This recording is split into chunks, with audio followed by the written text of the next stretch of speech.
Making It Personal with Bishop William Joensen on Iowa Catholic Radio and iowacatholicradio.com. Welcome to Making It Personal with Bishop Joensen. I'm Kelly Mesher-Collins at the Diocese of Des Moines. On today's show, we're talking to Jessica Pancho, coordinator of Diocesan Youth Ministry, about the National Catholic Youth Conference this fall, retreat culture, and the importance of small groups in youth ministry. But before we get to today's interview, let's find out what's on the Bishop's mind. Well, for most people, spring break is a distant memory, and you have a truth in advertising. We are pre-recording, so no comments about how the brackets are going for people in this time of that secular fest of the NCAA basketball March Madness for the men and the women as well. But for some of us, kind of captivating. Hopefully, at least one of our teams is still in the tournament also. But that more graceful opportunity for us to move ever. We've crested the halfway point of Lent. We continue to look for ways in which we can renew and deepen our commitment to our Lord and our friendship. And Kelly, you kind of have a project that you've been involved with that I think is really very rich for us. Kind of a Lent 2023 series of videos where people are giving testimonials and offering spiritual reflections at a fairly modest size. Tell me about this and what was the inspiration and who are some of the people? Right. Well, the inspiration came from my own visit to the Holy Land last May. I just knew how much it impacted me and my relationship with Jesus and how the Bible came to life. And so looking at Lent 2023, I thought people who had recently been there, of course, would be impacted. And so there were several different groups. The first video featured Abby Dowd. She's a young woman who is a Dowling graduate and goes to St. Augustine Parish. She did an amazing job talking about the one place that spoke to her, which is the primacy of Peter. Actually, not a place I went to, but so I loved hearing her story. And I found it very, deep, and she kind of talking about our own sinfulness, and if the first among the apostles, but no, just all those images that you wove together there, and the music and everything else. Bravo, well done. So great, thank you.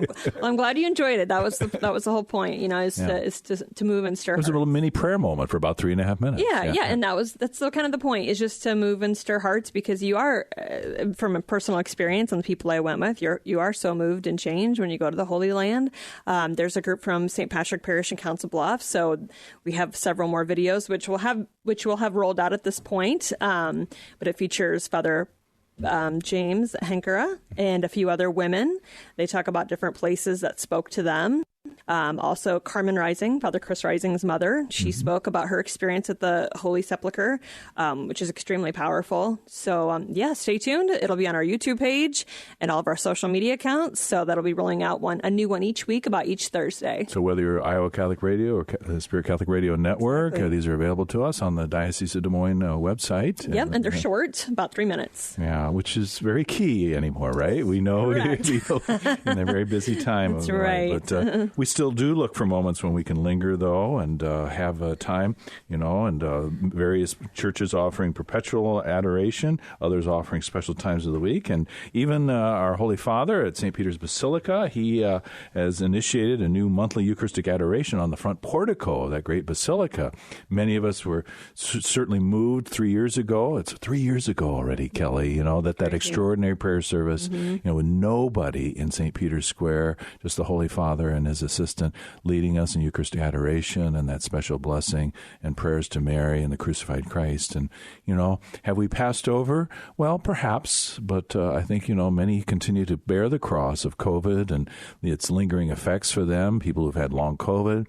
So many, they thought that for every person who died, 8 people's lives are forever touched or changed in any way. And so that absence that they feel, and perhaps more acute, but to be present before Jesus, who knows that ache, who knows his wounds are there, that we are mingling those wounds that we have and the ways in which the cross has touched us. But the Eucharistic presence then, the source of consolation, saying that the last word will be his presence before us. And hopefully people can find those opportunities to continue to expand, and maybe if you've faltered a little bit in your Lenten resolutions, not to lose heart and throw in the towel, but to say, no, the Lord is there, just as Abby wants to remind us. He's ready to hear us say, I love you, I love you, I love you. And always then in the background, his heart beating with great love for us, the Father's love for us. All right, we're going to take a quick break and listen to Making It Personal with Bishop Joensen. Support for Iowa Catholic Radio provided by the Knights of Columbus, Foreman and Pfeiffer agencies, specializing in life insurance, long-term care insurance, disability income insurance, and retirement annuities. Are you looking for a career? We are in search of men with an entrepreneurial spirit and a strong desire to live Catholic values. Knights of Columbus is seeking field agents to serve throughout the state of Iowa. Visit kofc.org/careers. The Knights of Columbus need you now, and one day you might need the Knights. That's kofc.org/careers to learn more. Support for Iowa Catholic Radio is provided by the Sarah Vocations Ministry, including the St. Sarah Club of Des Moines and the Sarah Club of Council Bluffs. Sarah is an apostolate of the Worldwide Catholic Church dedicated to fostering and supporting priesthood and religious vocations. Sarahans strive to accomplish their mission through prayer, fellowship, and service to the bishop, priests, sisters, and all in religious formation, and in doing so to increase their own holiness. Learn more at joinsarah.org, joinserra.org. Thank you, Sarahans, for your support of Iowa Catholic Radio.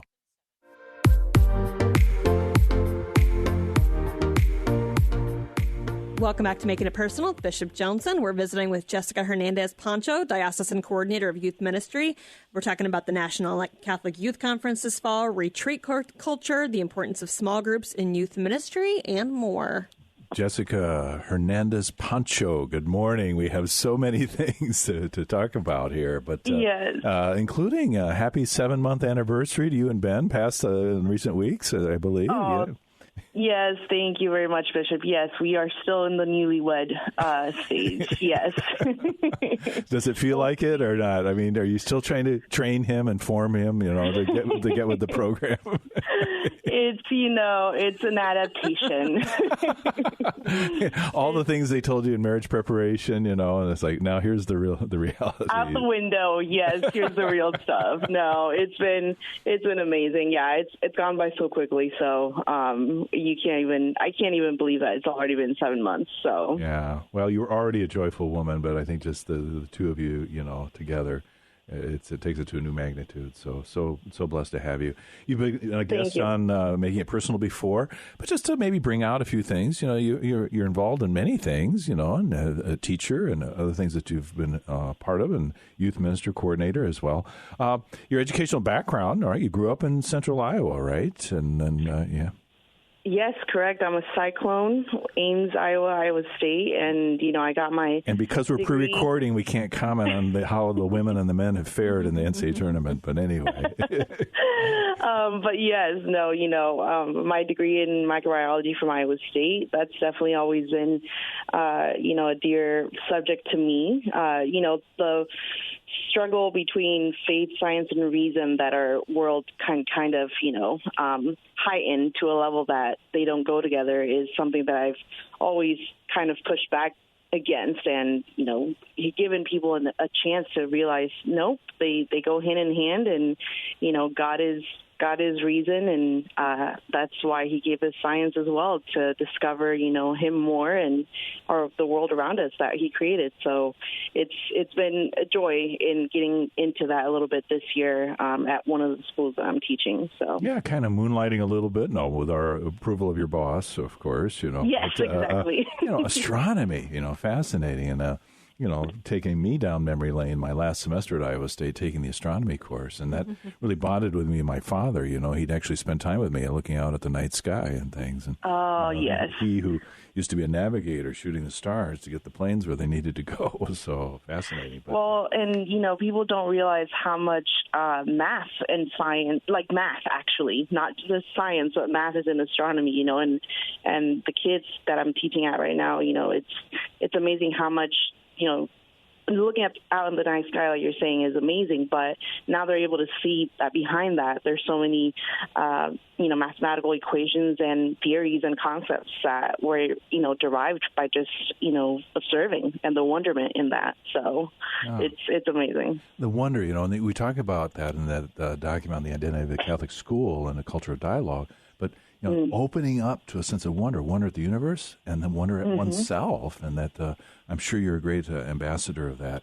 Of course, I have to confess now, it's not so much what I learned in that class. I just get my Skyview app out on my phone, and point it at the heavens, and it identifies all the constellations for me. So, yes. Yeah, so I don't know if your students are allowed to use that or not. They're not. They're not? Okay. Well, they have to learn the constellations by hand. Jimmy, delete that segment from our recording here. So don't give it away. But no, it's kind of just a great little companion to say, what am I looking at?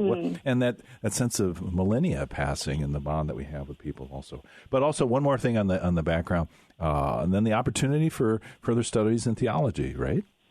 Yes, correct. Yes. So currently finishing up my thesis with Boston College in pastoral ministry and theology. So, it's been a ride. It's been great, but I'm at the final stretch here, and my thesis, I'm trying to, write it around a prophetic vision that the youth have these days, and they're very much so wanting, to have a voice being heard, but what does our faith tell us about that? How can you make yourself heard with being guided by a Christocentric, teaching and vision? And really, how do you actually care for others and have a voice for others with Christ as your example and as your guide? So, it's work in progress, but God willing, that's the spring is. You get married along the way, and a few others. But go, Jessica, go. Yes, finish. Exactly. Hopefully it hasn't inured you to the topic or made you so. I don't ever want to think about this again, because it sounds like it dovetails very well. So is it? Kind of that prophetic dimension that we all are endowed with by virtue of our baptism, but particularly focused on young people. So is it exhorting young people, or is it exhorting the rest of the church to listen to the prophetic voice of young people? It's exhorting young people themselves. They are very active within, social justice and service ministry. We look, especially, the confirmation age, right? They're so used to having service hours and that spirit of servanthood. Well, what does that even mean, though? How does that make you actually go around your faith? And if the youth are wanting to be so involved in service of others, let's bring that back to what Christ taught us about service and, being a prophet in his time, but, paralleling to the future. What does that look like? And setting an example for others. Youth today need to be surrounded by good examples, because then that's who they'll become, right? They'll become good examples themselves for others in the future generations. So it's really encouraging them to become that themselves as well. So you're looking for saints then to surround them, saints in the making, so to aid and vet them. More than, some confirmation sponsors, there's an ongoing relationship there. Some it's more ceremonial, and then have the photo op, and then, then they kind of drop back out of that. So you're kind of resonating with a theme that obviously I can maybe pluck very frequently, but, how we transcend this mindset of social justice and the service that flows from that, the desire for systemic change, rooted in this awareness of the dignity of the person, and this whole personal encounter that is brought in then to a communal dimension of sacramental, liturgical, and charismatic prayer. That it just kind of pursues in this way. So exactly, and like you mentioned before, many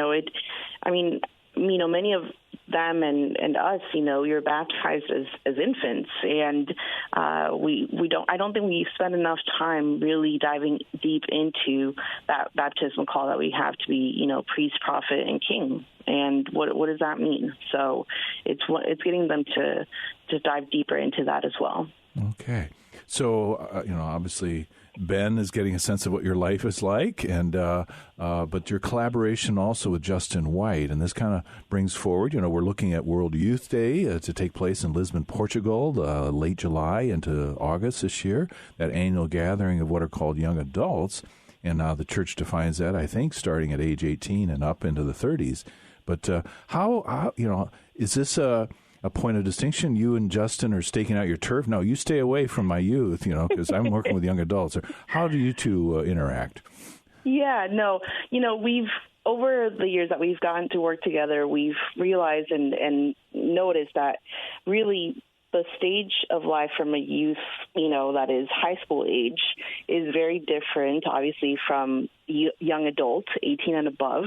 And it really does require more intentionality from one person, right, to derive ministry from both of those areas. So, for me, I've done work with Hispanic youth, and that's what my focus was at for a couple of years. But really, it's broadened up more into even just all the youth from our diocese, right? Not just Hispanic, but Vietnamese, Anglo, just all the other different cultures. The African countries, yes, the cathedral. Yes, Burmese, Eritrea, all of those. So that, has helped me kind of just really take hold of, our youth and in that sense, what's to come. But with Justin, he's also taking heart to young adult ministry, because there's so many different stages of, young adults themselves, not just young adults in college, but young families, young, professionals, and, young singles. It's very diverse. So for one person, to just be able to focus on all of that is, you can get lost in the sense of, like, how do we best serve the people? So we've both said, let's team up and divvy up, these ministries, and it'll be, I think, a good way to not just, again, be intentional, but the best way that we can serve these youth and young adults. So yeah, because the opportunities for ministry are limitless practically, and so there has to be some wise discernment. And you've kind of related how your own vocational sense, working with the Latino group youth, and now it's broadened out, and again, the more you're endowed with capacities and your own ability and your philosophy of ministry, your theology of ministry, how that plays out. Two events, for instance, collaboration, possibly, the Radix Retreat, and then the NCYC, which we could talk a little bit more about, National Catholic Youth Conference. How are these examples of the collaboration you have with Justin, but also the distinctive attempt to connect with youth and to animate them in their faith relationship with Jesus? Yeah, definitely. I mean, those two, the Radix Retreat is a retreat specifically put on for high school seniors. And, their high school year, it's really bombarded with many different things to get done, exam semester. So it's an opportunity for them to just get away, retreat themselves, and really think about how they're rooted in their faith and how they're going to stay rooted in their faith going into college. So Radix, really provides an opportunity for young adults in this case to give a witness talk and what that was like, that transition from high school into college or young adult life.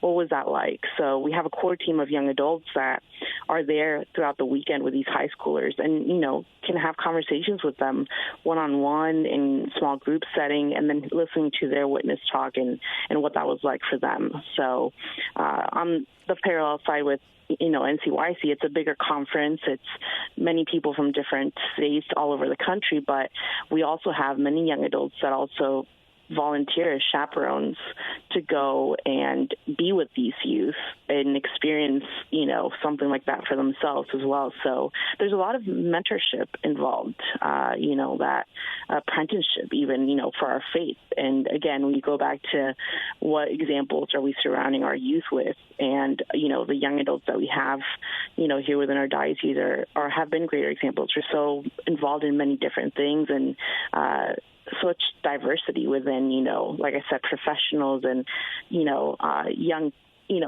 couples and things like that. So our youth are very, very blessed to be able to connect and relate to many of those young adults. I happen to know one of the young adults who representing a young attorney here in the Des Moines area, and I know he's poured a lot of reflection and thought into preparing his talk. And like you say, and I think young people, they're going to give an ear, they're going to open their hearts to listen to messages from folks like that in ways that, all right, hey, Father Reed Flood, Father James Downey, they have a certain charisma that I think really speaks to young people.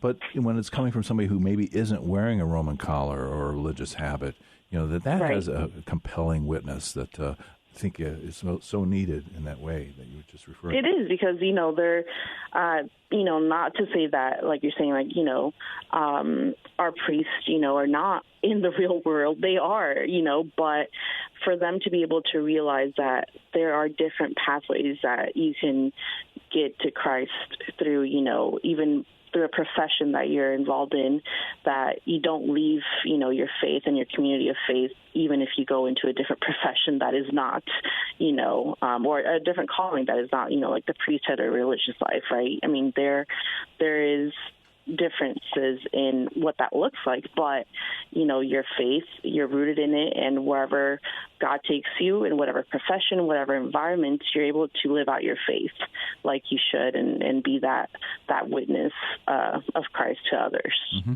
Even if, unlike Kelly and yourself, you're not working for the institutional church as your positions with the diocese. So that's taking place at St. Thomas More Center, right? I have my GPS properly set, because I'll have to get up nice and early on Palm Sunday, Passion Sunday, because I'll be celebrating the Passion Sunday liturgy with this Radix retreat. So grateful for that, Bishop. Yeah, are we actually doing a procession, or what's the plan on that? I hope so. Hope so, because you can't have. I don't think you can have Palm Sunday without a procession. So. All right, looking forward to that, and so that'll be beautiful.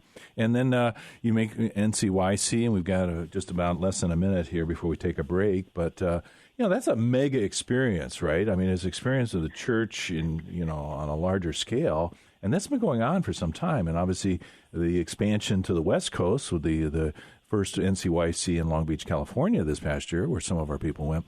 But this experience at Lucas Oil Stadium, which wow, it's like a Catholic festival almost, in so many ways. 3-ring circus going on.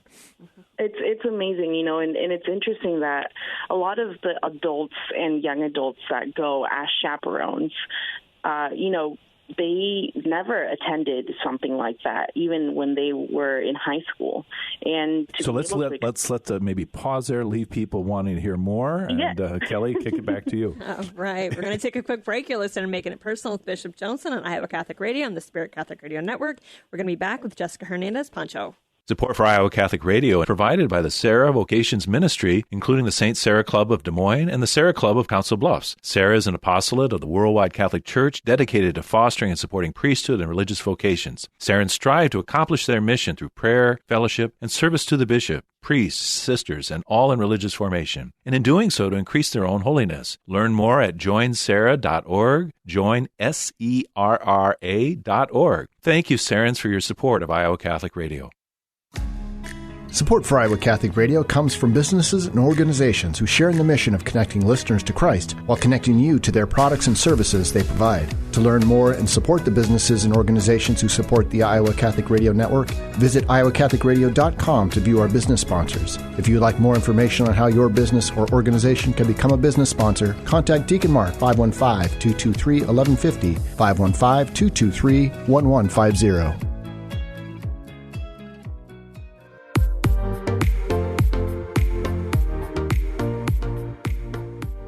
Welcome back to Making It Personal with Bishop Joensen. We're back with Jessica Pancho to talk about the National Catholic Youth Conference and much more. All right. And so thank you. This NCYC, how much of investment of your time in bringing that together? I mean, is it kind of a logistical thing? I know John Gaffney, director of the Evangelization Catechesis Office for the Diocese, has also been intimately involved, but he's kind of handed the baton on to you, Jessica. Yeah, no, we definitely try to make it so that our leaders and our youth that are going here from the diocese really have focus on that encounter with Christ, right, and that pilgrimage. So all the logisticals as far as, hotel, transportation, and the experience down there, scheduling, and even being able to spend time as a diocesan group, we take care of that. We really want them to encounter others, encounter Christ through others that they meet there, from other states. So giving that room for them to just be able to focus on that pilgrimage that they're going down there for. Excellent. And, that encounter and the connections that we form, the friendship with Jesus, which we hope is brought to a new level, and then the communion that they experience of a larger church. So that's an experience, kind of a prelude for the U.S. Church, of the Eucharistic Revival and the Eucharistic Gathering that's going to take place the following July, to which many of our parishes have already had people sign up for, and to do that of all ages, but the takeaway on this, too. So we want people to have experiences, and that's something that, has been embedded in the history of the diocese. But it's taking on a new life with our strategic visioning, in which you have a role, Jessica, and I appreciate, the leadership that you're going to bring, working with the newly activated Diocesan Pastoral Council, which had lain dormant for many years, as a kind of overarching group to kind of spearhead some of these things. What will your role be? Yes. So when out of that process, there's been a youth commission. There's different commissions that have been proposed for the different areas of focus that we're going to be doing, and one of those is obviously creating disciples from our youth, and what does that encounter with Christ look like through their discipleship. And so for me, I'm the liaison of youth between our parishes and that commission and the leaders among our parishes. We've really identified parishes that are already doing great things with youth ministry, and I'm blessed to just be able to go out there and listen to them and listen to what they're already doing, and be able to bring that to other parishes around the diocese. There's such a thirst for collaboration among parishes, even from the rural areas to here in the metro area. That youth ministry landscape can look different, right? But the mission is the same. We're trying to get these youth to have a personal encounter with Christ, and why not share those ideas among each other? So, this commission, youth commission, is really getting behind the idea of working together and sharing these ideas with each other. Mm-hmm. So, the Spirit's already moving and at work, and it's nice to affirm that, but to share good news and maybe kind of inspire others to adopt this. But one key piece of this is always the small groups, right? That, it's great to have the mega events like NCYC and 10, 20, 30,000 people in a large arena, but that intimate level of engagement. Yeah, our youth currently right now is just, they're the different things that they've been surrounded by, especially with technology, that it's just so much more accessible to be maybe even connected to others, through technology. But what does it really mean to actually have a close relationship with somebody else, especially peer-to-peer ministry? And we come to find that, the big events can serve that purpose only for a certain time, right? But the relationships that they create within their small groups that they can maybe encounter at the parish or at their schools, that has actually a longer lasting effect and a more enduring and deeper relationship with each other. So beautiful. So Jessica, unfortunately the sun is winding out of the glass, but we're so grateful for your vocation and your relationship with the Diocese of Des Moines. May God continue to anoint your ministry. Thank you, Bishop. Thank you so much. This has been another edition of Making It Personal with Bishop Joensen. You can hear Making It Personal with Bishop William Joensen every week on Iowa Catholic Radio and iowacatholicradio.com. Support for Iowa Catholic Radio and Making It Personal is provided by Sarah Vocations Ministry. Learn more at joinserra.org.